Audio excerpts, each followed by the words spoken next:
It's Hauser. Wings Hauser. I mean, do I actually look like some tall, tan, golden boy who runs up and down the beach in slow motion in tiny, tight trunks, huh? Is that what I look like? Wrong, huh? Does this look like Pamela Anderson? No, sir. No, sir, what? No, sir. Yes, sir, Mr. Hauser. This is war. You understand that, rookie? Jesus, come on. This is human garbage. There's no rules. There's no talk. There's no bargains. You got it? Yeah, I got it. That's cool. That's trash. That's cool. That's trash.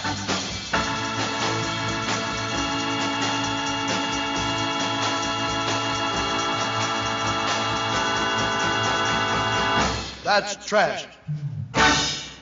Hello and welcome to That's Cool, That's Trash, the podcast where we watch a psychotronic movie online, then get together on Skype to break down the crazy. I'm your host, Matt Howell, and I'm joined today by... Joe Kincher. Jacob Balcom. Hey guys, thanks for being on. Thank you. Thanks for having me. So as you know, I'm very excited about this month because it is June. What does that mean, Jacob? It's Wings Hauser Month. Wings Hauser Month. God damn. So this is our second annual. I don't know if any of the other podcasts that were doing it last year are doing it along with us, but I don't really care. I love my wings. And I think last year we did, what was that called? Mind, Body, and Soul? Mm-hmm. Starring him and Ginger Allen, Satanic Panic movie from 1992. That was a great time. And Wings was on Twitter at that time. And all of the podcast folks, including me, were adding him a lot. And then he just went off Twitter. I think he got tired of me talking to him. So I might have driven him off Twitter. Cool. But he's still alive, you know. He's still alive and well. He has a son that's acting. So if you folks are new to the show or whatever, I know we've had a kind of an uptick in downloads. So maybe you weren't here last year. I don't know. Wings Hauser is an 80s... 90s, that's when he was most active, B-movie actor. I believe I read an interview with him in Newsweek 1991 while I was digging around online. He had made 44 films in 9 years.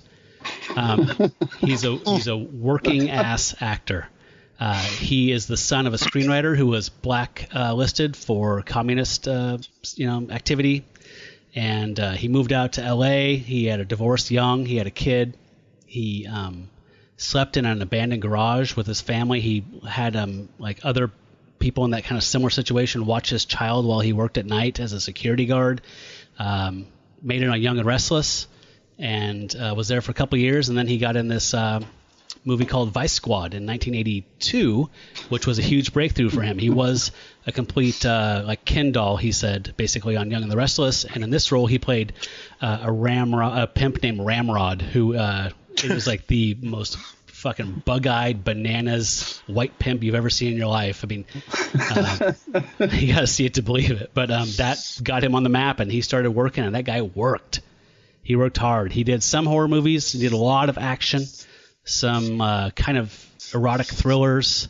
That's kind of his bread and butter. He's got that dishwasher ethic. Which is?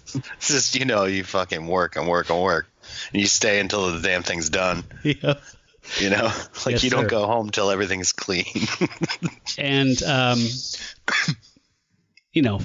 44 films in 9 years is nothing to sneeze at, but he was also working in TV that entire time.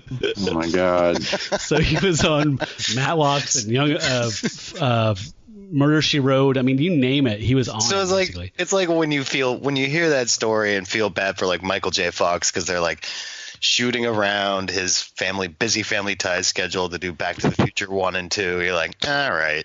Yeah. He's probably like, yeah, whatever, kid. Yeah. So I think this whole thing basically started because we watched the John D. Hart movie Get Even. You were on that show, right, Joe? Mm-hmm. And we loved his wild performance as Huck, the main character's sidekick buddy. He was very Gary Busey-ian and just kind of a loose cannon in that movie, and I was totally like, God, I know Wings Hauser, but I want to check everything out now. And then that started this. So here we are. And tonight we are doing a movie from 1990 called Street Asylum. And I think it's most noteworthy because it stars G. Gordon Liddy. Yeah, that's weird.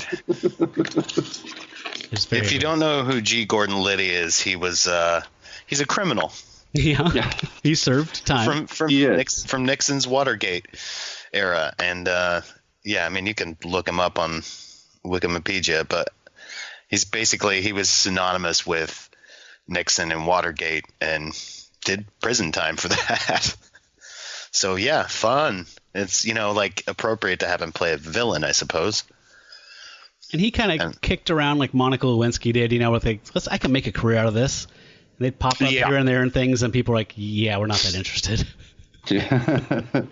At least that's the impression I get. I think he wrote a book, he did all the things, that flash in the pan kind of stuff that people do with their 15 minutes of fame.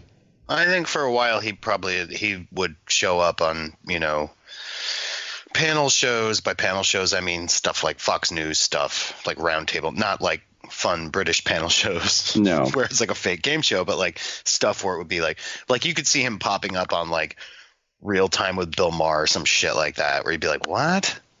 Yeah. Why is this guy on here? Oh, yeah, okay. Because he was a thing once, and he's going to have some opinion about something. And he's fiercely conservative. So he was right in line with Nixon, and he had jail time did not turn him around or sway his opinion on politics at all. So, do you want the I wrote a quick like TV guide synopsis kind of thing. Might kind of get us into the play-by-play. Okay, so I don't know what this is rated. I'm going to assume R. There's an R and there's an unrated cut, but I think we saw the R one. And it's what, 129 minutes. I mean, sorry, it's not 129 minutes. No. It's 89 minutes. Okay, 89 minutes. Okay, so Street Asylum, 89 minutes. A cop, Wings Hauser, is recruited into an elite strike squad called Squad, whose members have back implants that turn them into psychos. Brief nudity, violence, adult situations, dick grabbing. Yes. And you mentioned Wikipedia earlier, Joe, and you turned me on to something earlier this week when we were talking about doing this show called Boobapedia. I think it's Boobpedia, which is even... Yeah, it's clumsy. My wife was looking this up while I was trying to figure out how to make the thing play, and she's like, yeah, one of those actresses is on something called Boobpedia. And I didn't really research that any further, but it got me thinking about like other Wikipedia, because there's Wikipedia for Star Wars stuff. And I'm really surprised 3 movies in that if there's not a John Wikipedia. Oh boy. Yeah, or like there should be, because we're going into Pride Month. There should be like the same thing as Boobpedia for dudes. That's Dickopedia. It's only fair. So the reason that Boobpedia came up, Joe, is the actress that plays Wings Hauser's girlfriend. She plays the character Kristen. Her name is Roberta Vasquez, and she was a Playboy model in 1984. Yes. And if you're so inclined to look at pictures of people, I would say search Roberta Vasquez Playboy. I did. Interesting. And she was also in a bunch of movies like those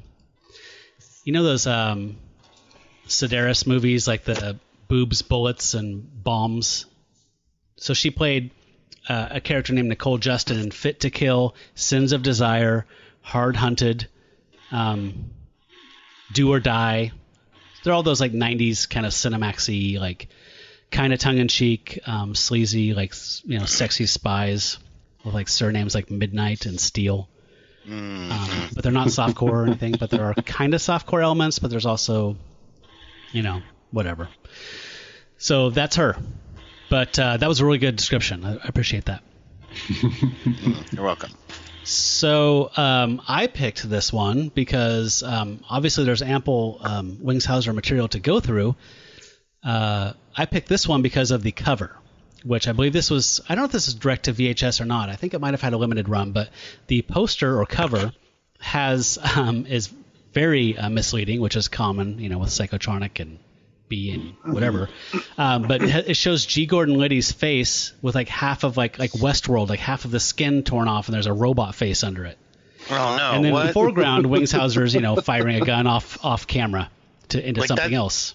That sounds like a way better movie. So, honestly, a little For pissed sure. off. Yeah. A little pissed off. we should maybe point out how much screen time do you think G. Gordon Liddy has? 5 minutes? Yeah. Tops? Tops. Overall? Overall, 5-6 minutes. He sits in an office and smokes and watches porn and is accosted by dominatrix in 2 scenes, which is probably shot in one day. He probably did the press conference in the beginning, and that was it, right? I would think so. And then his villain speech and death. Oh, yeah. Oh, spoilers. Yeah. Right. Yeah, it couldn't have been more than 2 days of shooting. No. So. And he just kind of does his politician thing anyway, so it's like, at least for like the press conference, it's not. We're getting a little ahead of ourselves, but it's not really acting exactly. No. It's more just like, do it like you're holding a presser, Yeah, and he seems like such a fucking creep that I don't think that he was going very off of his personal script or anything there either. No. Yeah, I've always hated this guy. When I was a kid and I first saw him on a talk show or like Donahue or something like that, I couldn't stand him. I've always hated the guy, even before I knew who he was. Or what he did, So the guy that is between G. Gordon Liddy and Wings Hauser's character is the cop, in the hierarchy between them, and he's played by Alex Cord. Do you guys recognize him? Didn't He was ring in a bell. an 80s show. It had action. Had Jan Michael Vincent. Miami Vice. I'm still gonna say Miami Vice. Yeah, let's still go with that. He was Airwolf. He was Michael Goldsmith Briggs or whatever his name was on Airwolf. The guy that had the weird eye patch over one of his glasses. Wait. Okay, here's who I remember from Miami Vice: Crockett and Tubbs, right? Edward James Olmos. You're way off. And then the guy who was in The Shield. Right. Yes. But he's younger, and that's the only people I remember. So that dude, Alex Cord, has quite a filmography. Tons of TV, tons of everything. He was in Stagecoach. He did some real stuff. He did some bad stuff. He's just one of those guys. He's a working man. Okay. So that is why I picked this movie, because of the lurid cover. And because they kind of promised a little more... I don't know. I thought there was kind of a RoboCop quality that was promised to me. The tagline was, "This cop is not losing his mind; it's being taken from him."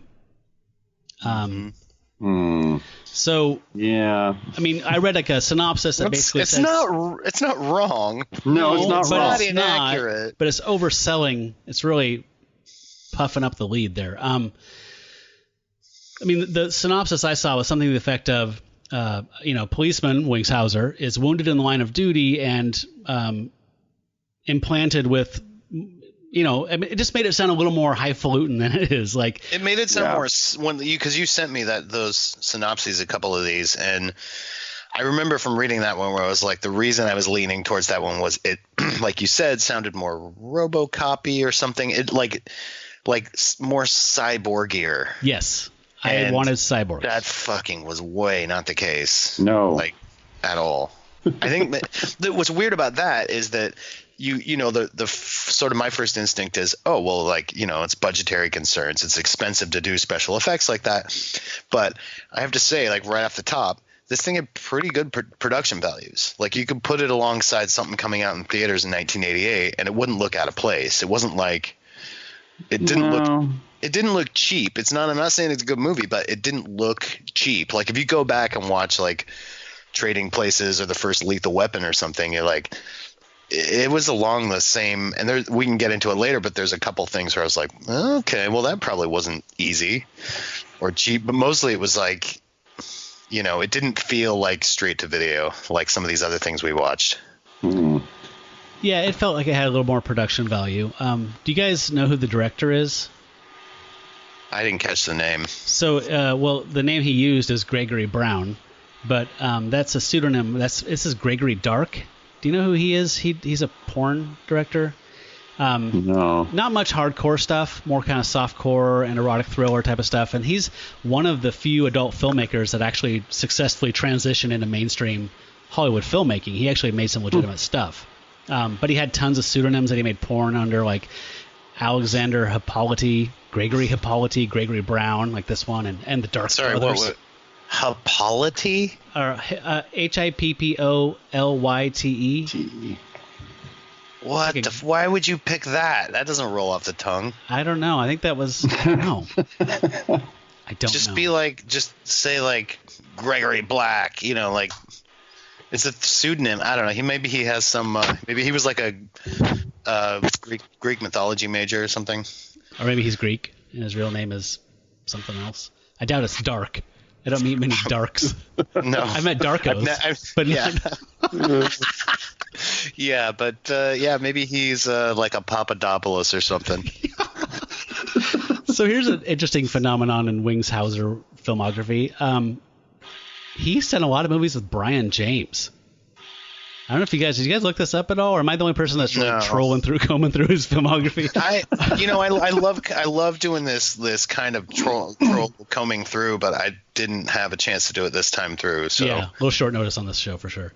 Okay, so you guys know Brian James, but yeah, he's Leon. Mm-hmm. Yeah, Leon. Mother, what about my mother? Yeah, from Blade Runner. He's the replicant that's being interviewed by Decker in the beginning of Blade Runner.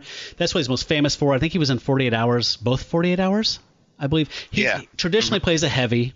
He was probably in like Tango and Cash. I bet my left nut he was in Tango and Cash. Anyway, he's just one of those dudes. But he's always a thug. He's always like a second-rate thug kind of guy. He's always a henchman of whoever the Jack Palance villain is. So these guys work together a lot. They were in a TV movie that starred Gil Gerard called Hear No Evil, about a cop who is in an explosion and goes deaf, and he's still like in the line of duty. Which sounds like a really bad pilot to me. That's plausible. I really want to see it. That sounds like a backdoor pilot. What year was that? That was 82, and it also. So that's pre-Buck Rogers or post-Buck Rogers? Post. Yeah. And that film goes by the name City Dragon. I think it was released overseas in theaters as City Dragon. They were in a film that I almost picked for this called Dead Man Walking, which is Hauser, Brian James, and Jeffrey Combs. And it's set in the future where it's plague-ridden, and there's these things. It was very highfalutin concept. Like there's people called Zero Men who are not contagious but terminal. So they all live like in this, like they're all like mercenaries and take these weird jobs. And I was like, that sounded so promising. And I watched like the first 40 minutes, and it was so fucking dull. So they were in that together though. A little too high concept maybe. Yeah, and too low budget. Nothing really happened. They just walked around out in the desert with some trashed trucks. Who's Jeffrey Combs again? Oh, he played Herbert West, Reanimator. Okay. So he does a lot of Lovecraft related films. I love him. He's one of my favorite horror movie actors.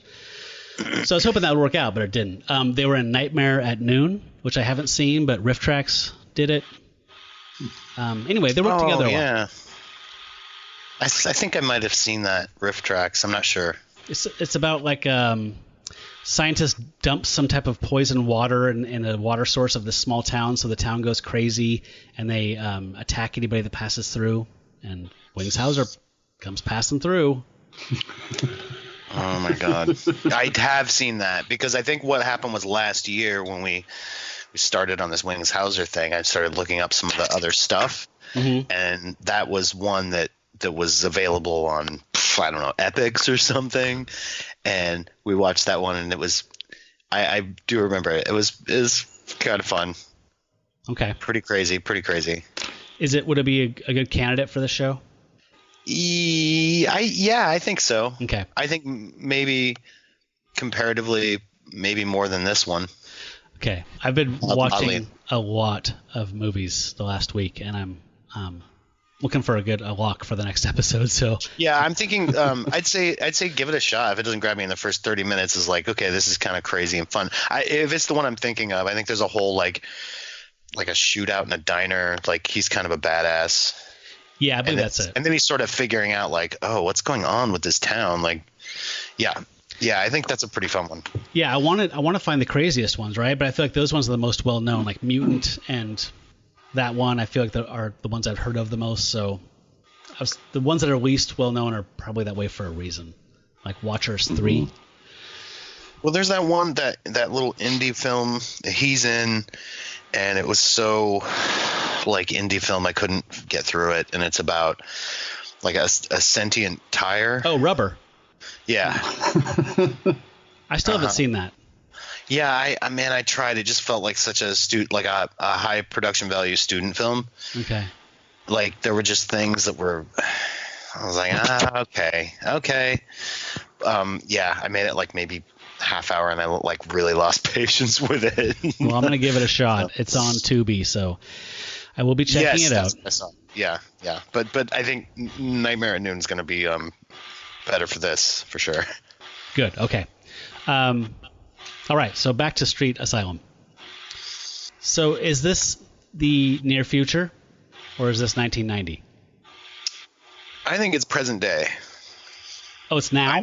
It's 2019? Yeah. Well, no, present day then, so 1990. Sorry. Whenever you watch it, it's when it happens. It would have been fucking prescient. No, because there's allusions to, like all this Reagan Bush kind of stuff. Like there's a picture of Reagan in the background and just things about that would have been current for 1990. I don't think they were trying to do a RoboCop kind of thing where it's like, the not too distant future. I'll buy that for $1. Yeah, that was my impression. Yeah. Okay. I like it. Speaking of prescience, though, a lot of this did kind of sting just thinking about 2019. Yeah, no, that's what I mean. Well, the fascist rant through the beginning, definitely. Can we listen to a little bit of that? Yeah. Of course. So the opening credits, there is a talk radio. I was thinking about this. So there's a talk radio guy who's talking about G. Gordon Liddy's character who's making a run for the mayor, office of mayor. And it's a call-in show. Very 1990s thing too, or not 1990s, but 1990. Yeah. Is it like talk radio? Those talk radio shows were fucking huge for whatever reason. That was like its era was like 88 to 92. It feels like all those guys.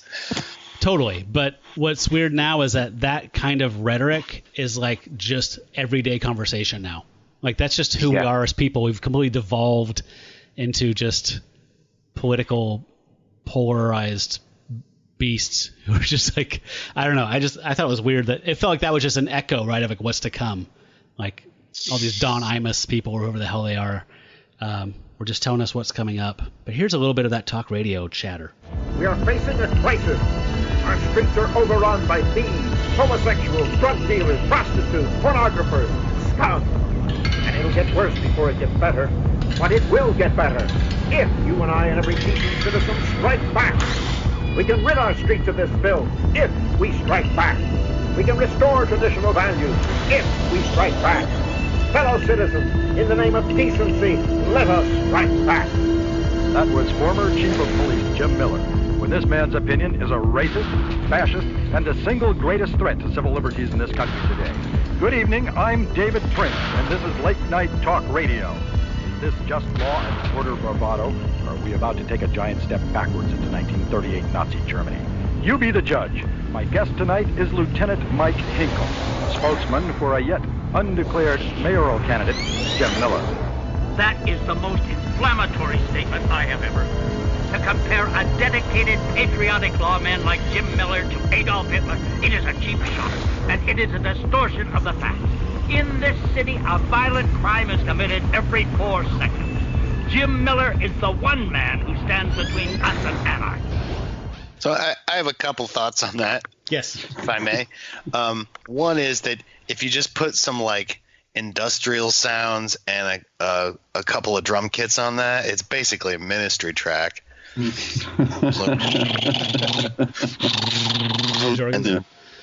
Yeah, and the other thing is, it's almost like this is like the third time I've heard this, but I'm hearing it really well through here, like more so than on screen, and it's almost like quaint that back then we thought, this dystopian thing is like, oh well, like cracking down on crime a little too hard. That's going to be Nazi Germany 1938. Yeah.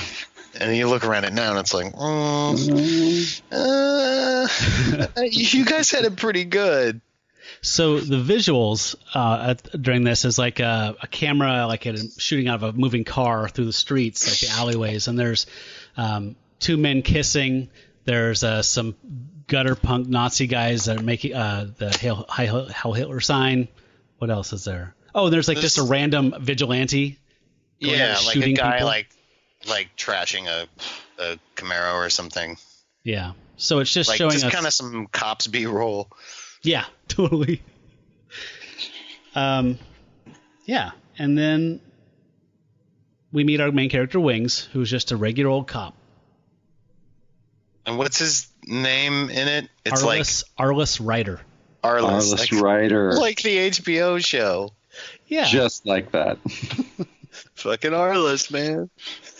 And he meets a recurring character who is a prostitute that I could not see as Roz on Frasier. I know it wasn't really? her. That's really funny because I did the same thing, but Lisa Kudrow. Oh, wow. Yeah. Okay. Yeah, like when she first walks up, I'm like, kind of a Lisa Kudrow type, I guess. Like if she, Romy and Michelle kind of, but like hoarded out. Okay. And but like later, I totally did not see that.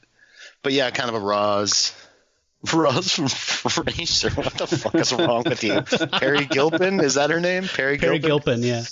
Okay, you're damaged. One of the yeah. Do you want to talk about the reveal? Did you catch that? Oh, the reveal that he's actually a cop. Yeah, and I said that out loud. I was like, oh wow, he's a cop.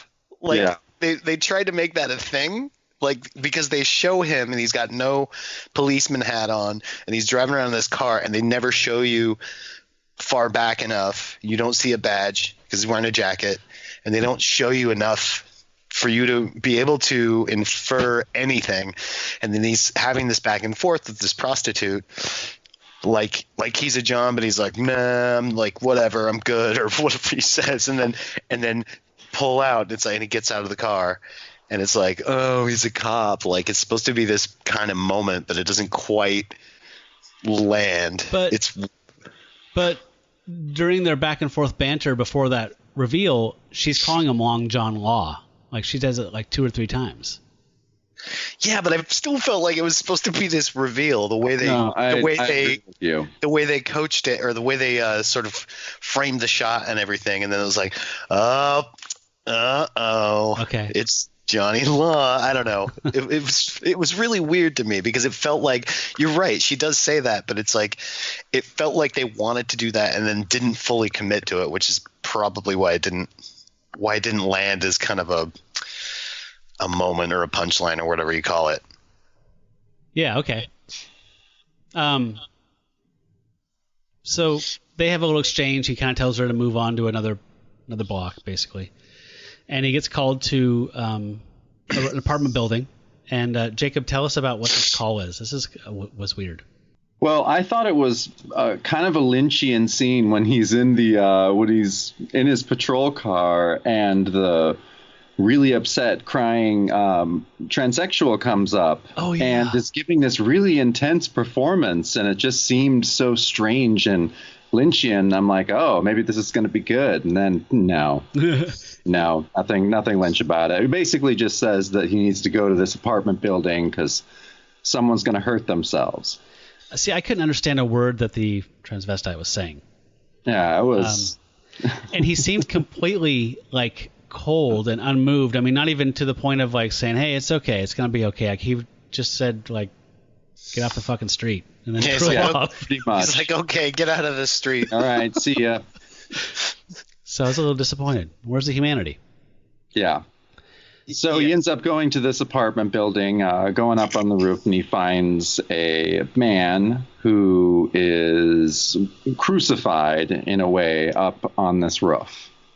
On a TV antenna. On a big aerial antenna. Yeah. Through his hands, right? Yes, through his hands. So, like actually stabbed through. Yeah. And I didn't, when I first saw this, at this point I was feeling pretty positive. Like, this is going to be good. This is fucking weird. Yeah. Do you guys understand, in hindsight, what any of that was? No, I don't understand how it fits in the slightest. So we get this recurring visual where you see through a camera viewfinder, and it says VBNW or something. The entire I wrote that down. VL. It says VBLW, and one of them, it's always the V, is flashing. Yes. So like V for video. For video, yeah. So I'm guessing it stands for video, lydio, widio, but because I have no idea. It never is anything else but this peeping cam. Yeah. It pissed me off that I feel like it was, I don't know. Go ahead. I'm sorry. It never pays off. You're right. And they never explain that. And nope. I don't know what those letters could possibly stand for, like in relation to anything. Yeah, and just felt like it was the rifle above the mantle, like in the first act. Like, okay, this is gonna be something. Yeah, and then it's absolutely nothing. I mean, it did come back in the end, but like the letters pissed me off because they felt like they should have a function. Yeah. It felt like they just needed something to be like, it should have a display and something should be blinking, and it shouldn't just look like a regular camcorder. We can't just have like the time, like 12 o'clock blinking. No, I mean, it's obviously some sort of surveillance that, never is really quite explained. Well, I mean, it is and it isn't. But I mean, it kind of is, but also, right. We'll get into that. We can get there later, but like volume, breadth, length, and width. Okay. I mean, I don't know. So it's all geometry? It's just like, well, they're like the settings, and they're like, this is a volume thing, but not volume like sound. It's volume like capacity. Yeah, capacity, exactly. Okay, so the dudes. Okay, I guess I'm just confused because this is a weird thing. I know it's L.A., right? We've established it's L.A. because there's stars on the Walk of Fame or whatever. So this dude's up there, and he gets him down. And he's telling him about why he's in L.A. or what's going on. He has a Christ complex thing going on. He's maybe high. Don't really know his story, which made it a little more frustrating. But here's him talking. I was going to be so good when I came up from Little Rock, man. Like Van Halen, man, like the best. The Van Halen of Little Rock. But I got into the life. Started working the street. Couldn't get out. Cast from like... But then, I'm safe. I'll be forgiven in His true name. You know, man. Oh, okay, I think I got it. All right. So, vanilla. It definitely, vanilla. Blocklet, lemon, and watermelon. I think it has to relate to the preacher. It feels like they wanted to get, because there's a scene with the preacher later on, but again, the whole preacher thing never quite ties in. So I think it's this whole thing, and they wanted to kind of tie it in, like they were connected, and they just like something didn't make the cut that would have explained that like G. Gordon Liddy was connected to the preacher somehow. Mm-hmm.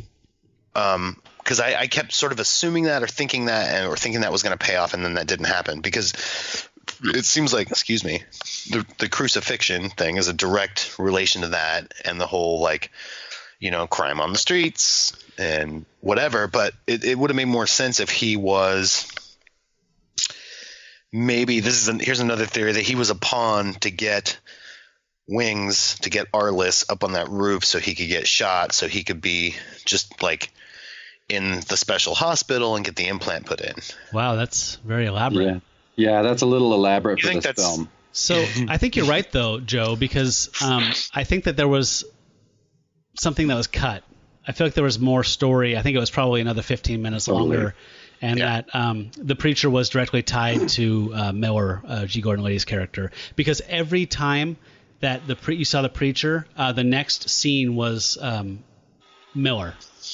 Well, and also he's watching that guy on those 4 or 6 TV screens or whatever. Yeah, he's definitely in his little influencing dominatrix thing. Yeah, can we play a little bit of the preacher? Yeah, let's just listen to the two together, just kind of get a sense of what that whole character's about, because it doesn't really fit. They just kind of stick it in there anyway, so we just need to be able to talk about what that character is. It's not logical within the film. Yeah, he only connects with Wings Hauser's character at one point, but this is the Reverend Money, which is spelled M-O-N-Y. Where is sin, Reverend Money? Where is sin, they ask me. Sin is everywhere. But where is it most of all, Reverend Money? Between the legs. The legs, Reverend Money? Yes. And the loins. And the buttocks. But sex is good, Reverend Money. Ain't it good? Sex is pornography in the flesh. Sex is stench in the nostrils of the law. You cannot dabble in sin, and you cannot dabble in sex. Satan is never satisfied until he has utterly destroyed those who succumb to his temptation. Anyway, that's it. So that guy pops up throughout the film a few times, and yeah. So if you see a turtle in the desert and it's lying on its back on its shell, it's like, do you flip it over or do you start a little cult? I guess. How I come to be there. Yeah. How come I? It doesn't matter. It doesn't matter. You see the turtle. It's not important.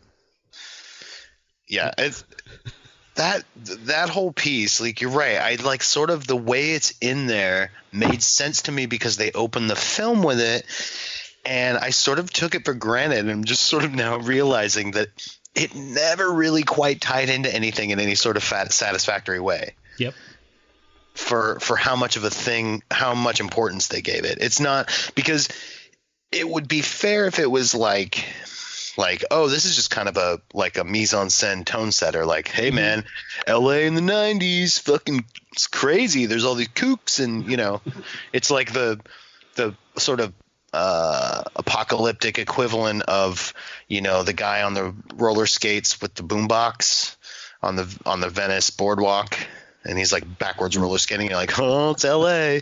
but it's like the apocalyptic version. It's like, oh man, guy preaching end times. Yeah. What are you gonna do? But it felt like it was supposed to be more than that. It was supposed to tie into something.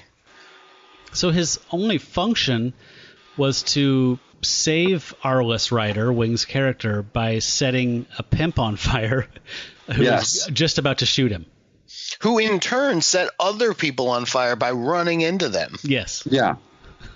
And then they say on a news report after, they say something like, they're like, police are investigating a fire downtown where multiple people were died and others injured when a man set himself on fire or something. It's like, not like we're reporting 4 dead and 2 injured. It was like multiple people dead and also injured.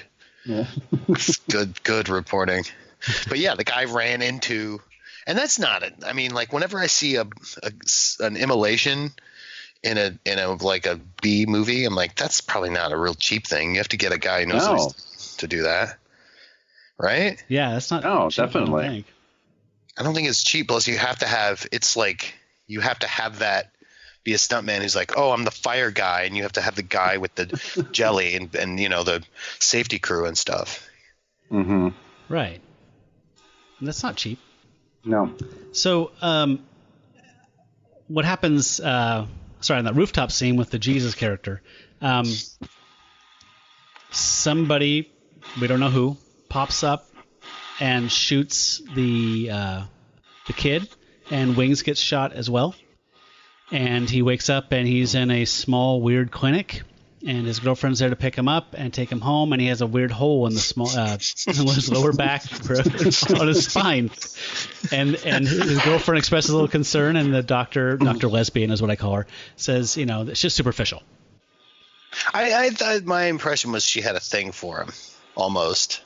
And she's like, ugh, get a room or let me in on it, one of the two. So he's literally immediately approached. He can't even get in the house from the clinic before the police chief or whatever he is comes in and says, hey, you'd be great for the squad. What's it called? Something squad. It's called Squad.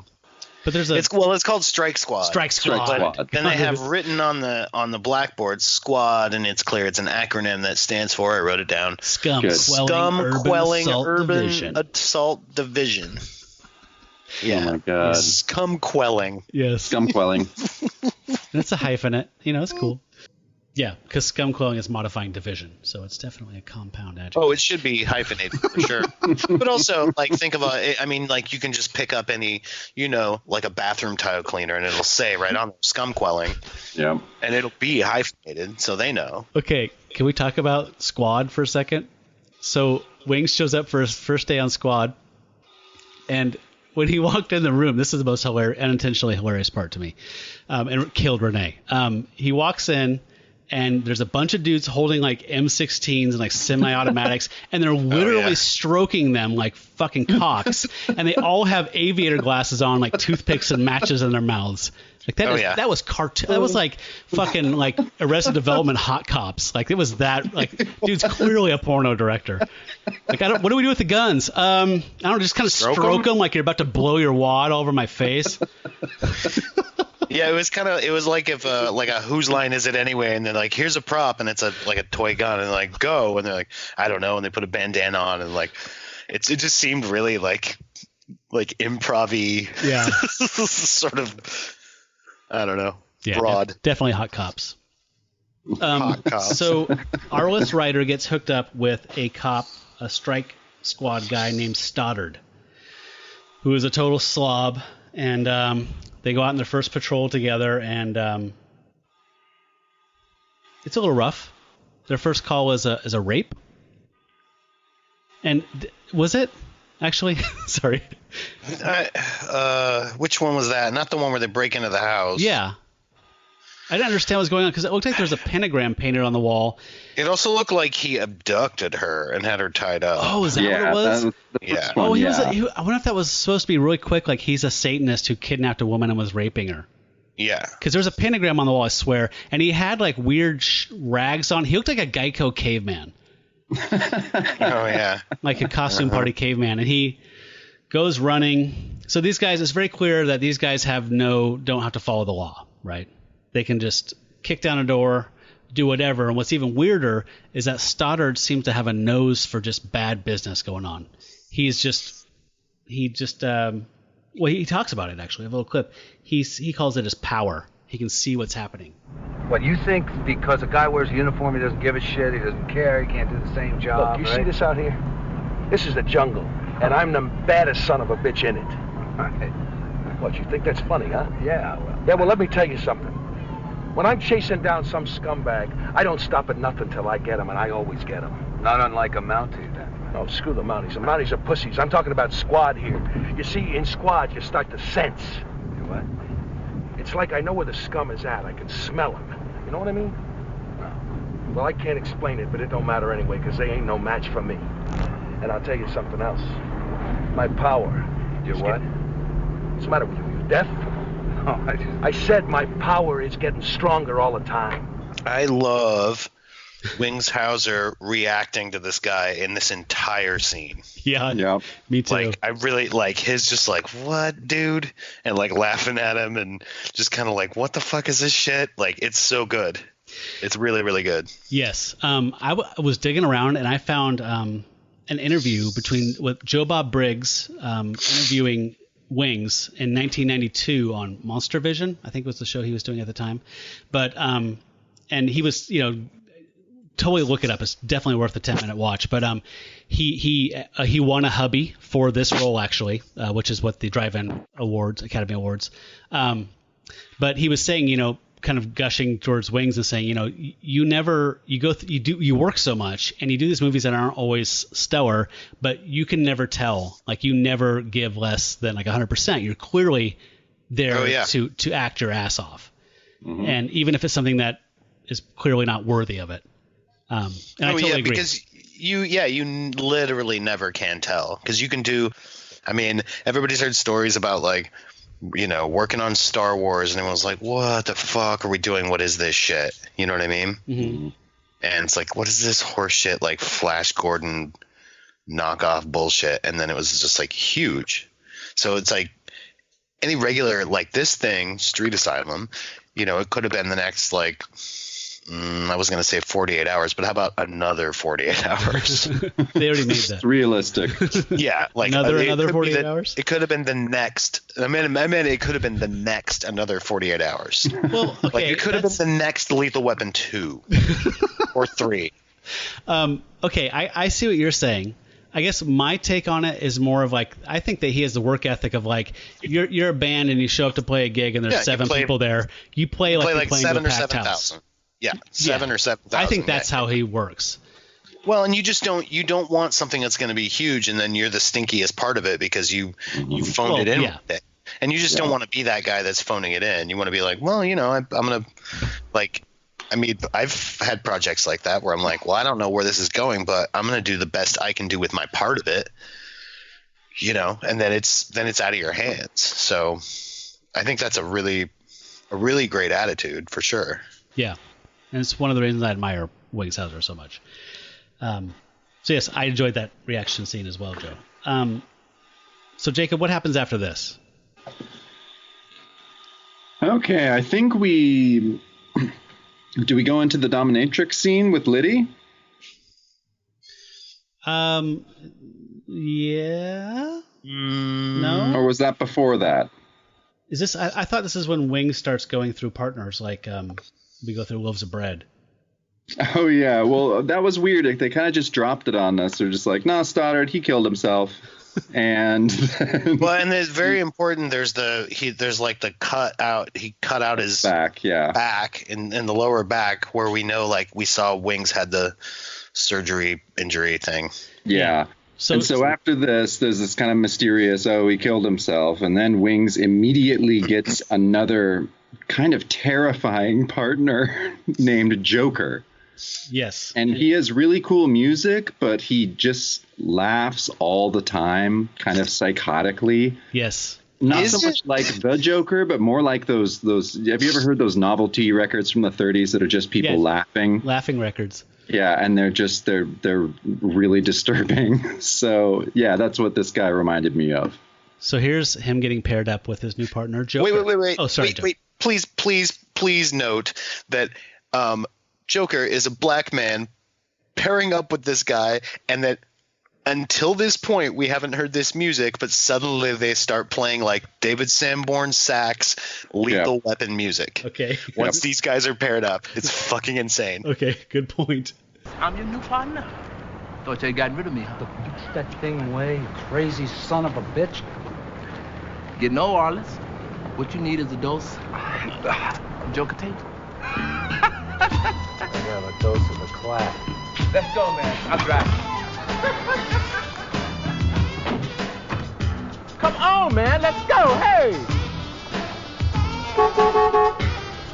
Come on, huh? Just got 150% more urban. Yeah.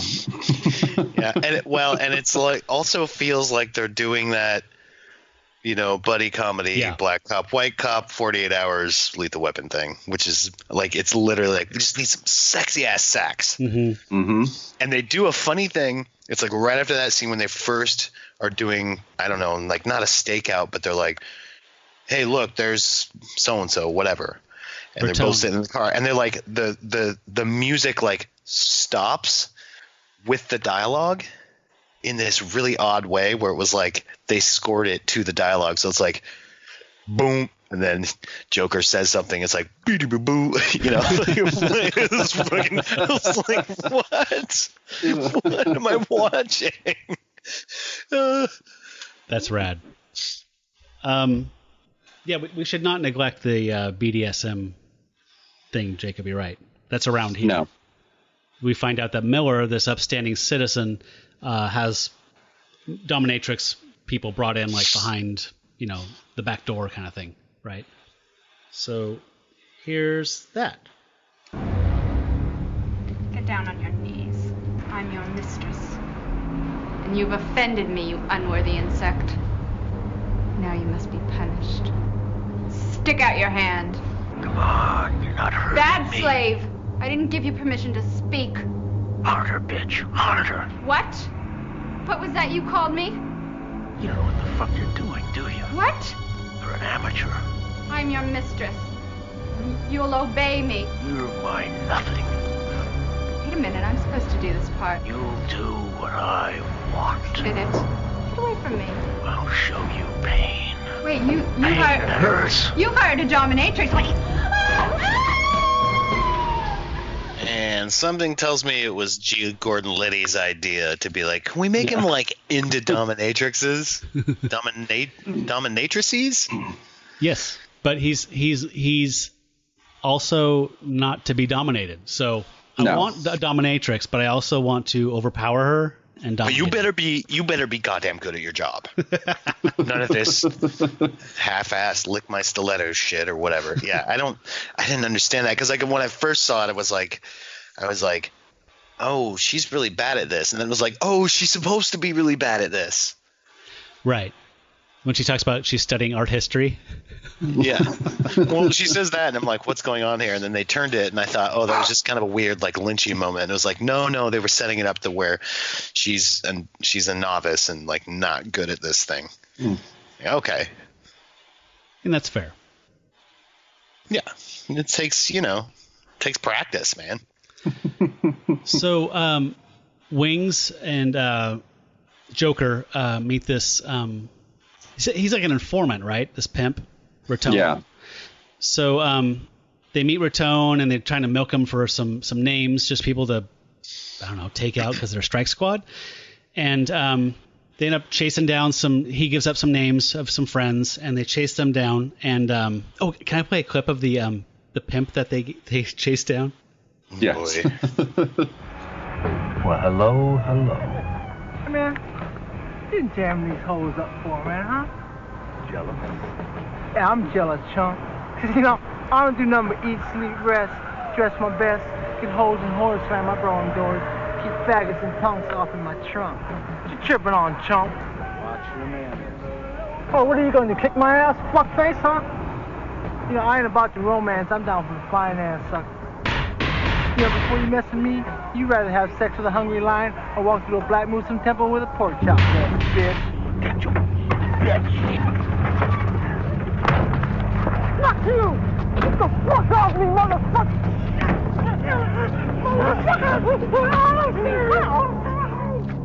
Are they? Is their main goal? He wants like to find the guy who shot him, right? I think so. But Harless? they kind of aren't. Yeah. Yeah, that's his drive. Yeah. But like that's why that's why they were talking to Raton, I thought originally, or maybe I misread that. I think that they were shaking the Raton tree. Yeah. But just like, give me some names. Who's above him? Because they go back to him after this sequence and say like those were just just pimps. Like you gave a shit. Right. And that's when they drag him like, those around. were the guys above me, man. I don't know. Yeah, I don't have anything else. Also, so let's talk about that. They go back to Raton, and Joker goes ape shit, and Arliss has to go over and be like, whoa, like, back off this guy. And then he's like, look, we just need some names, blah, blah, blah, blah. Meanwhile, Joker is putting like a cable rope around his leg and hooking it up to the back of his car, and he drives off with him. And I was just like, oh shit, for real. I was like out loud like, oh shit, because he drives off with this guy dragging behind his car, which if you want to just show that at a low speed, like, okay, but then he's literally out in LA traffic whipping around, and there's this one scene where he goes around this corner, and I fucking swear to God that guy was like a pussy hair away from getting run over by opposing traffic. No, I know exactly insane. what you're talking about. I was like, this is nuts. Like, how can you do this? Like, I've never seen that in like an actual action movie or it wasn't edited together, and they have fucking rules so people don't get killed. Yeah. And this looked like, okay, this guy knows what he's doing, but it just looked like bananas free for all. Like, this is probably real. Like, it was super crazy. Yeah. So I could tell that he was on a little board with wheels, and I could tell that he had gloves, like flesh-colored gloves on. But I mean, that doesn't matter. That's still a really dodgy That's stunt. insane. He was still going like at least 40 miles an hour. Yeah. That's super dangerous. And it was like crowded streets. Even if you blocked him off, like he could have like whoops and gone right underneath that truck going the other way, and like it could have just like decapitated him or something. Like, I know what you're saying. They're doing the like that kind of luge thing. Yeah. Like street luge basically. Except you're being towed. But it's like, it's still, I mean, like, I know he's not getting dragged on his back, like, just with like a heavy jacket, but like, that's a super dangerous stunt, man. Yeah. Yeah. So kudos, Gregory Dark. Yeah. Without you, where would Jackass be? Yeah. Yeah. I was hoping like someone could just kind of address what like the symptoms are of these cops, like what's going on with these people. Jacob? You mean the people with the chips or the electronic device in their Yeah, back? the strike squad members. So we lost Stoddard. So mostly it's symptomatic. The symptoms are like you kind of rage out, and you see like these not too distant future premonitions of like this death is going to happen or this thing's going to happen. And also you can, like you said, smell out, like the one guy did. He's like, I know that guy's in there. He had no tips or no nothing. He just like, that's where the guy is. So you kind of know, you can smell crime, I guess. Basically. You can smell crime and you see bad shit right before it happens, and you're like super raged out. So I think that was it. Yeah. So we saw that with Stoddard, and then he died mysteriously. And this whole thing exchange with Joker and Arliss and the pimp or whatever. Arliss kind of goes nuts, just starts kicking this dude like crazy. And then he goes to the doctor and says, hey, I just think you should check me out. I just had a kind of a active incident yesterday. Will you give me a once-over? Listen, I think you should know that I was chasing this kid down last night, and all of a sudden I went animal on him. I started to go in for the kill. The body has every capacity to respond aggressively. It just needs to get the right message. Seems that's what's happened to you. A large part of our brain works to buffer messages of threatening stimuli, frustrating our ability to connect to our deep animal responses. Just imagine if we were able to transform those messages, to take them from the deep animal part of our brain, recharge them and send them back. Then man could become this unstoppable fighting machine. So we see that, and then we cut from, I think, Miller watching porn or having another dominatrix to Arliss's house, and Kristen, his girlfriend, screams, runs out of the bedroom, and it's implied that he's doing some weird things sexually with his girlfriend, and she's upset. I think he's getting rough. Yeah. Yes. Which clearly he wasn't that type of guy before. Right. So this is where we cross over into Wings getting to be very bug-eyed, weird Wings, which is good Wings. Yeah, they do a very good job of making him look like, well, he does a good job making himself look crazy, but also like the makeup or whatever, where it's like he looks like he hasn't slept in days. Yeah. Yeah. And he looks kind of just strung out. And it's, yeah. So he was pretty thinking about clear. quitting Squad, and then he kind of starts to embrace this dark side of himself and decides he wants to stay on. Right? Is that what happens? I can't remember why he wanted to leave. Is it because two partners died or something? Or yeah, but then the doctor was really upset that he would leave and kind of talked him out of it, it sounded like. Oh, right. Yeah, I have this clip. I think this is right where we are. How's the arm? My arm is fine. It's good. All right. That's your request for a No, transfer. let's just forget that. I'm staying. Listen, nobody wants you out on those streets more than I do, but unless you feel right... Captain, you don't understand. That's where I belong. I belong on the streets. I mean, that's where I belong. All right. Is that all? So my reading of that was that it was the Street Asylum device kind of like overriding, because we saw it with his first partner, sort of overriding his like, hey man, this is kind of fucked up. Yeah. And it so roided him out, kicked into like what his first partner said. It was just like, I'm a fucking beast. I'm the baddest motherfucker on these streets, where he's like, I have to do this. Because he starts telling that his CO, whatever that guy's name is, the captain that organized the squad, he's like, no, man, I'm good, man. So I think that's just like supposed to be another level in the transformation of turning into super dick, super soldier, super soldier or whatever. So I don't think he really got convinced. I think he just kind of like past this by not getting, it's like the doctor said, no, just stick with it, whatever, and it's just like, yeah, it'll kick in, and then he was like, yes, I must be super cop.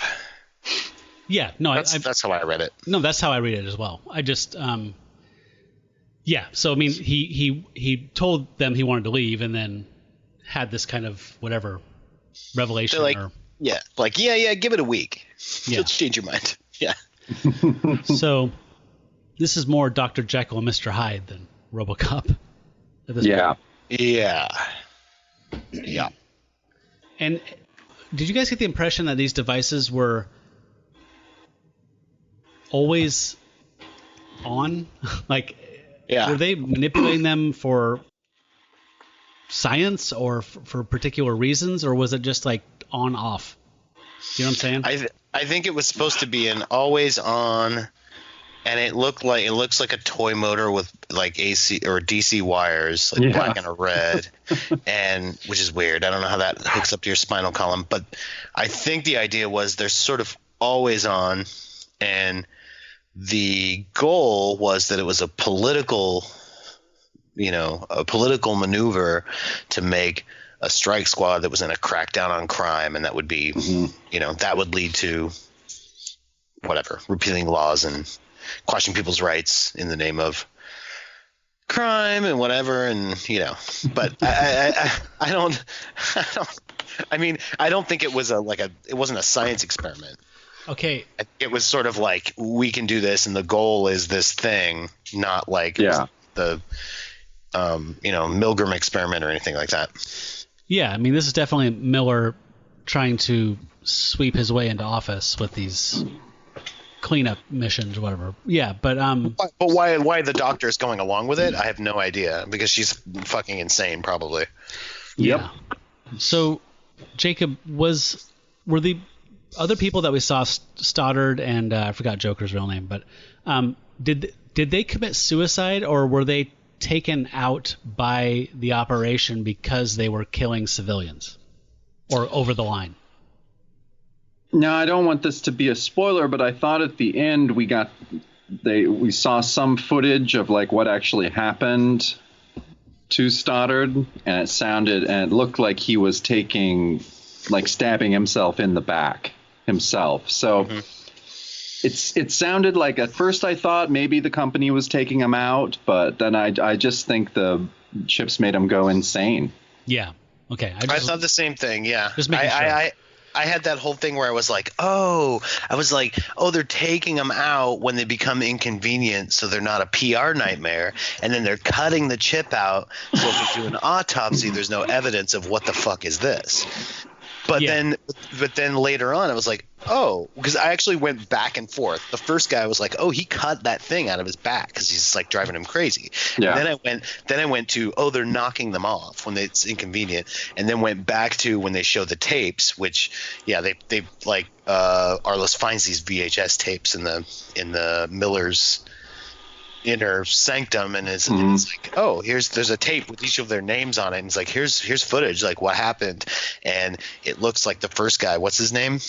Stoddard. Yeah, that he's flailing around going all crazy, and then he like stabs himself like in the front and then in the back, and tries to knife out the thing in his back. I was like, okay. Did you guys notice that in Miller's collection of those tapes, he also had that tape of the skydivers who fall on the two elephants who are fucking? Yeah. No way. They're not really fucking. No way. Yeah, if you say no way. If you say no way, you get a free tape. So I love those big boxes too that those things are in. Those display like AV Club. Yeah, they're huge. Clamshell plastic boxes. Those clamshell things, and they're like an inch bigger than the tape on each side. Oh yeah. Like what are those? Yeah, so we don't need to be concerned. We're definitely in the final throes here. Okay. So yeah, you guys get it. Arliss figures out happen. from the Roz Frazier hooker that Miller's been getting these BDSM gals up there. So he kind of puts it together. He sneaks in the office. He finds the tapes. He realizes, oh, that's what these guys are doing. And so he also realizes that he's been surveilled from that first night up on the roof with the Christ figure guy. And so he realizes he's being watched all the time. My question to you guys is, if these guys are being amped up and they can see the future, they can smell whatever, how the fuck do they not see these goddamn guys with fucking huge beta cams outside their house recording them all the time? Oh, because it's a very specific type of crime they see. Okay. It's only violent crime, not like violation of privacy. Oh, so it's intel inside. So they also can only see like street level crimes, violent crimes, so they can't see like Miller pulling the strings and all that. They can't see that, even if they're right in front of them. They'd be like, he seems okay. So they had it set on Daredevil. They had it set on. Yeah, it is the Street Asylum equivalent of stun. Yeah, you can't see Kingpin, but you can see muggers and rapists. So pretty cool. Yeah. That's right. So clean up this city. So I did like once that Arliss figures out what's going on, I like that he went to his girlfriend, explains it to her, has asked her to cut it out. Yeah, that's good. And then he realizes that he's being watched, so he has to pantomime and fake commit suicide. He has to thrash his house, take a knife, and pantomime stabbing himself. And then when the guys come in to retrieve the unit, or whatever they would be doing, she gives him the old frying pan. Yeah, the old frying pan. Yeah, three times. Just right out of Andy Cap. Just 1, 2, 3. And then we have the big confrontation. Mm-hmm. Was it big? I don't know. I forget. I'm trying to think. I just watched this and I can't remember what happened in the end. Well, it starts with is it his girlfriend that's playing the dominatrix? So Kristen pretends to be a call girl going up, and we have a clip of it was really weird hearing G. Gordon Liddy giggle like a little schoolgirl. It made me really uncomfortable. You'll never do it again. You'll never talk back to your mistress. Say it. No. Say it. Say it. You'll never make me. You'll never do it again. Say it. Say it. Say it. Yes. Yes. I'll never do it again. I'll never do it again. I'll never do it again. I'll never do it again. Never. I'll never do it again. That's right. You keep laughing, you son of a bitch. Watergate. He sounds like G. Gordon Giddy. Oh, man. But while all this is happening, Wings is in the background. The band? Yeah. Oh, the guy. Yeah, the guy is in the background filming the whole thing. That's for his personal collection, too. That has nothing to do with blowing the lid. Oh, yeah, he's not going to take these guys down with that. That's just going on a That's just what he likes. He's just saving that for his annual review. Yeah. Mm-hmm. I think I'm getting a promotion. You might have heard about this. Bombshell. I love my favorite line of the whole movie. I'm surprised you don't have a clip of it. Is when Wings Hauser is like, "Man, it's like a regular street asylum out there." Yeah. Yeah, and they had those street asylum Slurpees and the whole tie-in. Yeah. I totally forgot about that. I guess in 1990 I was interested in other things, but yeah, big marketing campaign. But it was huge. Yeah. I have one more clip. I actually skipped one clip. They turned me into an animal. I thought yeah, that was Wings kind of peaking there, but that's okay. We can move on to the finale here, which is how did I kind of forgot? How did G. Gordon Liddy end up on the satellite dish? So super electrified satellite dish. So he takes Kristen's whip and attacks Wings with it, right? Mm-hmm. And they're fighting. They fall out a window onto a roof, and yeah, it wouldn't have happened if he switched to Xfinity with Comcast. That's true. Yeah. Here's the last clip we have. I think this is the big finale. You got any idea how many people have tried to kill me? They're all dead. They're all dead. They're all dead.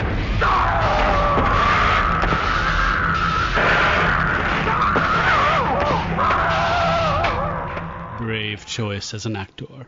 Yeah. Maybe if he keeps doing movies like this, maybe he could get a star on the Hollywood Walk of Fame right outside the adult bookstore. So, Joe, this was 30 years ago.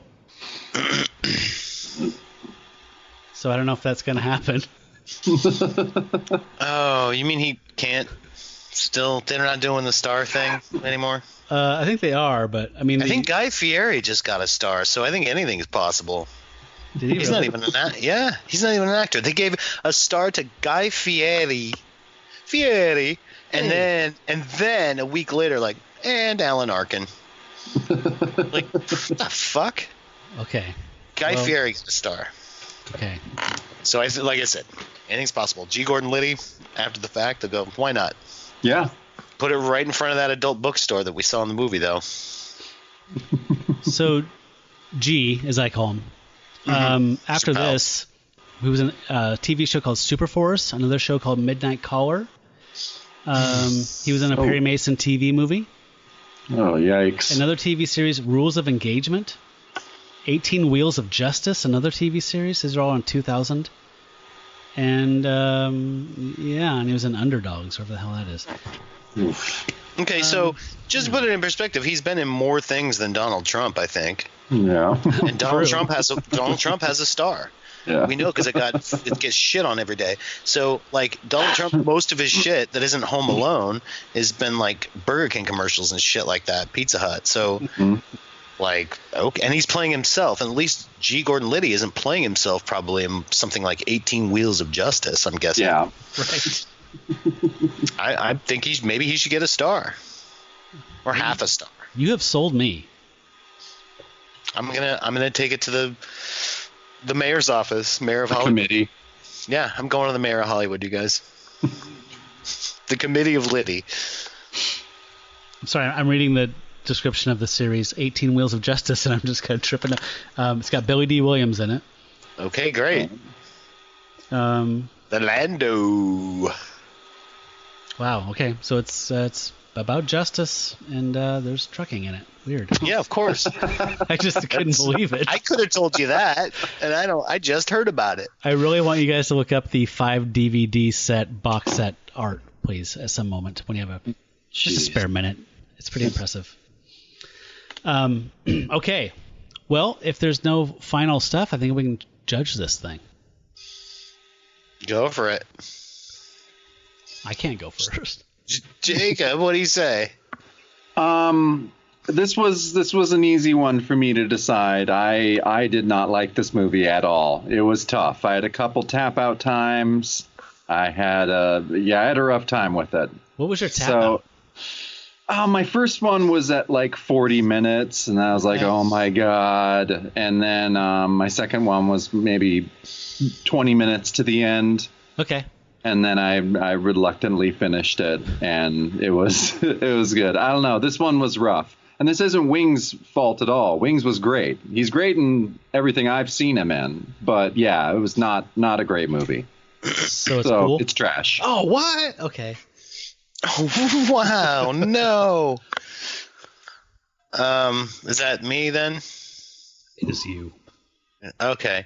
Well, yeah, I found this hard to watch, and what I mean by that is you sent me the link, and then I tried to get it to play from my phone. Don't drag me into this. Tried to get it to play from my phone to play to Roku, and then I had this whole problem with these apps. And anyway, long story short, ended up having to just HDMI in the laptop and watch it that way. So it was hard to watch. But it was also once I finally got it going, it was hard to watch. It was hard to watch. And I should say, when I first did the play to Roku thing, it would play 10 minutes, and then it would go, hey, so you need to upgrade this app. You've exceeded the limit or something, but the app didn't have like a pay version or any kind of upgrade anywhere. And I'm like, okay, cool. How we doing? Wait, which app is this? Yeah, it was like Play to Roku. So it's this thing where you can have something on your laptop or your phone or whatever, and it should be like magic and throw it to your TV, via Bluetooth kind of thing. Yeah. And yeah, it just wasn't. I was like, okay, what if I save it? What if I save it through this? What if I download it? What if I save it in this folder? What if I do this? What if I do it on Google Drive? It was literally like that. And I probably spent the first time you sent it to me like half hour to an hour doing this, and I was like, this isn't happening tonight. Wow, I'm sorry. What's weird though is this is not your fault, because I have other movies. I had Mind, Body, Soul and Matango as like, I know I've done this before. So it was just one of those things where their interface is so terrible that you go, ugh, what if I do this? What if I do this? And none of the instructionals tell you, oh yeah, you have to put it in this way, dude, to be able to like make it work. And so you just like do all the try everything, and they go, what if this? What if this? And then when it finally works, you go, that was so hard. I will totally remember that. Yeah. Doing 3 months later, you're like, how did I do that? So. But yes, when I finally got to watch it, I fell asleep probably at about the same point that Jacob tapped out, about 30, 40 minutes. And then I went back today, started from the beginning, got through it. And I feel the same way. I thought if it was a little crazier, like I said, production value wise, it wasn't nutty enough or crappy enough almost to like. And everything was just kind of middle of the road for me, and just kind of like, it's fine. It's like a TV movie of the week. It wasn't spectacular, but it also wasn't like nutty enough to be like exciting, and wouldn't like Birdemic or holy shit, what the fuck am I watching? It's just like, it had a couple moments, but all in all, I have to say, yeah, probably trash. Just from the kind of blandness of it. And I loved Wings Hauser in it. Okay. You don't sound happy with that. No, I don't care. Okay. I'm with you guys. I was very underwhelmed by this. Joe, what you just kind of said is like the not nutty enough to be, not shitty enough to be entertaining, or it's just kind of middle of the road. A lot of the Wings stuff is like this. A lot of the quasi noir, noir crime thriller stuff is just action, just kind of bland and forgettable. But this one, I had higher hopes for, because it seemed like it was, because between the art and the synopsis, it sounded like it was a little higher concept, and they're going to be reaching, which, whenever someone reaches, there's always a good chance they're going to fall on their face and we can laugh at them. But this didn't really go there. It was very light.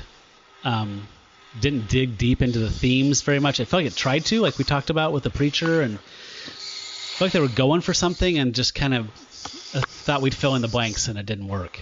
So there was an opportunity to even go like, Verhoeven level of like with RoboCop, satire. And that was kind of yeah. I'm just like, this is so, because RoboCop is so crazy, and it succeeds because it is like being satirical and like, this is fucking nuts, right? Yeah. And it totally could have done that. Yeah, there's just so many things they could have done, and they played it safe or something. Yeah. Like they're just like, this is fine, and that was ultimately very disappointing. Yep. Yeah. And maybe it was a pilot where the premise was he gets a new partner every week or something. I don't know. It's a backdoor pilot. That could be. No. I was underwhelmed and a little disappointed. So it's a trash for me too. It's a 3-fer. Damn. Yeah, but that's okay. We have antidotes for things, right? Oh yeah. Guys. I can lead off. The one that jumped out at me from watching this, I don't know if it's the exact same type of movie or whatever, but 1997's Enemy of the State. All right. Hackman Smith. Starring Will Smith and Gene Hackman. Yeah, what's his name? Gene Hackman. Yep. And it's great because it's one of the last times you'll see Gene Hackman besides Tenenbaums. Yeah. And he's great as a crank in it, and it's basically, if you don't know the movie, it's sort of it's when technology is getting very invasive, and there's a lot of talk about the FISA and the government watching your shit and what you do on computers and stuff. And so the basic synopsis is that Jason Lee, the skateboarder, he's taping some ducks because he's like a, I don't know, biologist, whatever. Anyway, he comes across, on this one video, he has John Voight, who's like a congressman or something, and he has him murdering somebody on tape. And so now he's got this hot item, and so now all these people are going after him to recover this tape.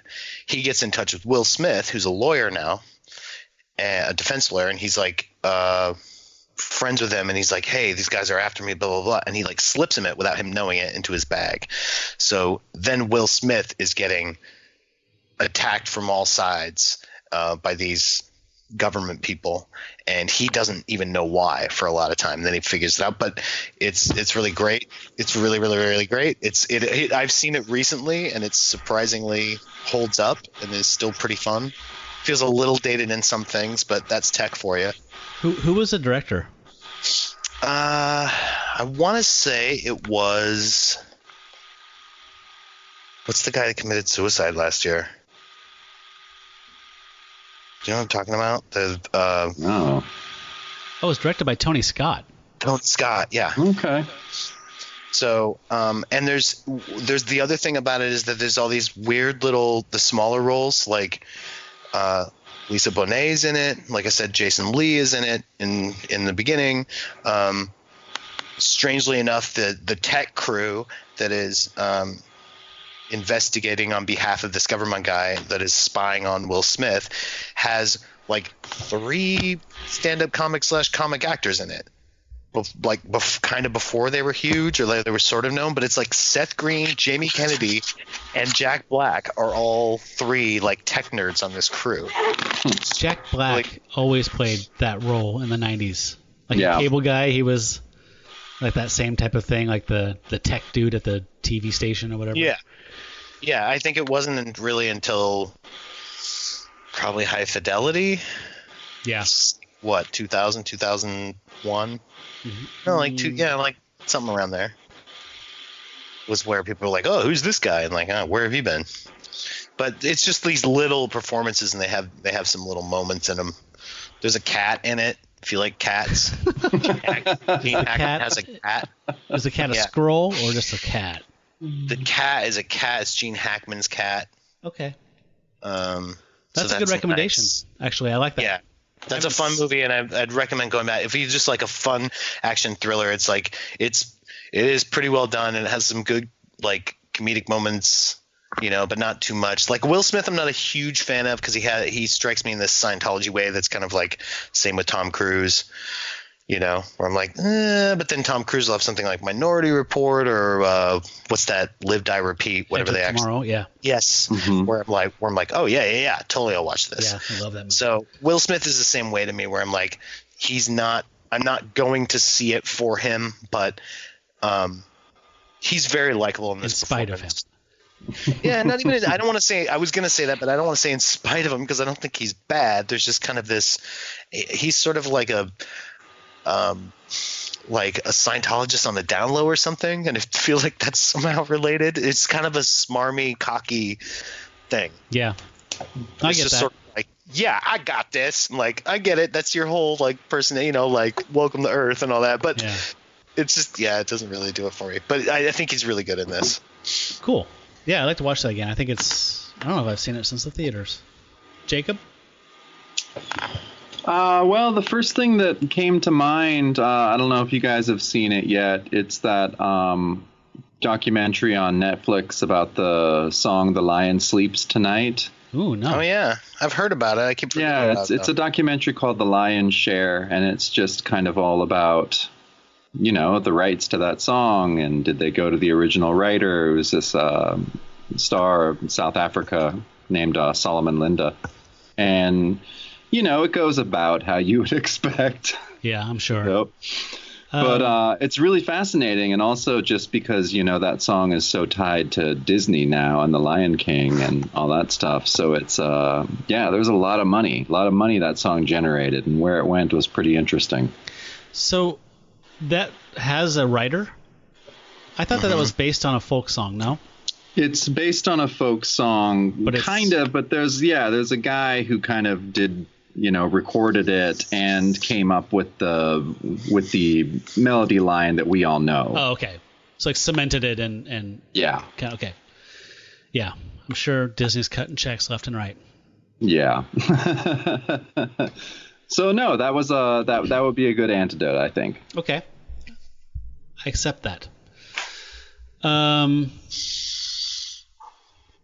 The one I wanted to recommend in place of this was free on Tubi or Hulu or both for a while, but it just disappeared. But I'll say it anyway. It's called Equilibrium, and it's from 2012, and it has Christian Bale in it, and it's a sci-fi movie. It got pretty slammed because it's for being so derivative, and it is. It is super derivative. It's about this future society where, all art is banned and emotions are illegal. So it's got this kind of, Fahrenheit 451 / whatever. I mean, it's pretty derivative, but it's pretty entertaining. So he plays this cop who enforces this stuff, kind of like the firemen in Fahrenheit 451. And there's this drug that everyone takes to suppress their emotions, and he chooses not to take it. I mean, it's very Fahrenheit 451 derivative. But, and Brave New World. And Brave New World, yes. And 1984 as well. But it's entertaining, and I liked it. It's a B movie, and it was pretty solidly done. It's got some really great action stuff in it and some good bullet foo. So I recommend that. That's where you chop a bullet in half. Yeah. Yeah. So those are our antidotes. And Wings, you did a great job. Just wasn't. It's not you, bro. It's the movie. The movie. Yeah. All right, guys. Well, next up on the show, I'm still deciding what Wings Hauser movie it is, but I'll be talking to the guys from Rogue Riffers. So that's Jack and Ladd from Rogue Riffers. So that'll be fun. They participated in the Wings Hauser thing last year, and I've never actually had them on the show, so they've been big supporters of ours. So pretty stoked to talk to them. Nice. Not sure what we're going to do, though. So I'll announce that soon. Cool. Do you guys have anything you can plug? Jacob? Plugging anything? I got nothing. Nothing. I'm hanging an art show. It's up Saturday, but I don't know if this will be out yet. When's this drop? This is coming out by like Thursday or Friday. Okay, so if you hear this, come to some gallery in Portland, Oregon on MLK. You can look it up. If not, it's going to be up all month, and I'm going to be having a joint show with a friend of mine, having some paintings and some cardboard instruments made out of cardboard. Which and are so beautiful. Thank you. And so that's a fun little show. Otherwise, keep watching movies, man. And I don't know, is Missing Link still in theaters? I worked on that. Yeah, if that's still in theaters or whatever, check that out if you have kids or not or whatever. I have not got to see that yet. As Casey Kasem says. I've been recovering from Endgame for so long, I forgot that I could go see movies. What's the Casey Kasem thing? Whether you have kids or pets or both or neither, or whatever the fuck. Whether you have kids or pets or neither. So I'm sorry. What is the name of that gallery? It is called Sum Gallery, S-U-M. Oh, S-U-M. Okay, I thought you said Sun with an N as in Nathan. Sum as in two things added together, and yeah, that'll be up for the month. And otherwise, if you like tweets, I'm on Twitter at Ugdoof, UGGDOOF, at Ugdoof, and that's it. I don't have anything else. You've got good jokes on there, though. Well, thank you. Yeah, I try to put funny stuff in between, like getting mad at the world. Yeah. For being stupid. It's not that hard, man. Don't be so fucking shitty. Right? No? It's like, it's funny that to me that like racism is like the laziest fucking way to think of all time, but then it's also like to be like actively invested in, you know what I mean? Yeah. Kind of the dichotomy of that, like you have to actively work to be that shitty, to take rights away from people instead of just going, yeah, fine, who cares? Yeah, of course, you're a person. Like, how fucking hard is that? Anyway. It's not. So there's some of that, and there's some jokes. So it sounds like we've got a political podcast in our future once the show ends, huh? Huh? Oh, baby. Nothing but Twin Peaks and politics. Yeah. All right, guys, I appreciate your time very much. I had a blast talking to you about Street Asylum. Yes. All right, for everybody out there, I've been Matt Howell, and you guys have been...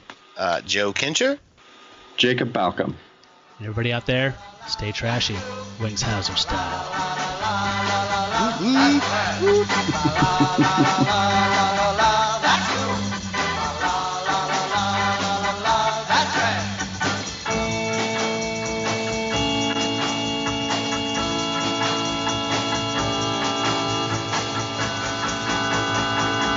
That's trash. It's garbage, folks. The NAACP and the Gay and Lesbian Coalition led the way with other civil liberty groups in denouncing the Miller campaign as extremist, racist, and genocidal. The spokesman for the Miller campaign labeled the opposition as, quote, a bunch of pussies.